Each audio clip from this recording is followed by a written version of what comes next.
Hello అండి అందరికీ. నా పేరు చందన. సో, ఈరోజు మా నాన్నమ్మ పప్పు ఎండబోసిందండి. పప్పు ఎండబోసింది కూడా చూపియాలా అక్క అని అనుకుంటున్నారు కదా! ఈ పప్పులు వాడితే నాకొక మెమరీ ఉంది. అందుకే మీ అందరితోని షేర్ చేసుకోవాలి అనుకుంటున్నాను. సో, చిన్నప్పుడు మేము మా పేరెంట్స్ అందరూ ఊర్లోనే ఉండేవాళ్ళం. ఇంకా హైదరాబాద్‌కి మూవ్ అవ్వలేదు. సో, ఆ టైంలో ఏదో ఫెస్టివల్ అనుకుంటా బియ్యం బయట ఎండపోసి చూసుకో అని చెప్పారు. చిన్న పిల్లనన్నమాట. టైంలో ఏం తెలీదు.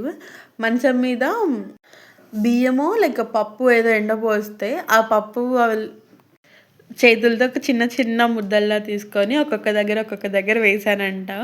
మళ్ళీ ఏరనికి కూడా పనికిరానంత ఘోరంగా వేశానంట. సో, ఈ సీన్ చాలా సార్లు గుర్తు తెచ్చుకొని మా అమ్మ వాళ్ళు నవ్వుకుంటారు. సో, మళ్ళీ మా నానమ్మ నా ముందే ఆ పప్పులు పెట్టి చూసుకొని బయటికెళ్లారు. నాకు ఆ సీన్ గుర్తుకొచ్చింది. సో, మీతో షేర్ చేసుకోవాలి అనిపించి ఆ వీడియో షూట్ చేశా.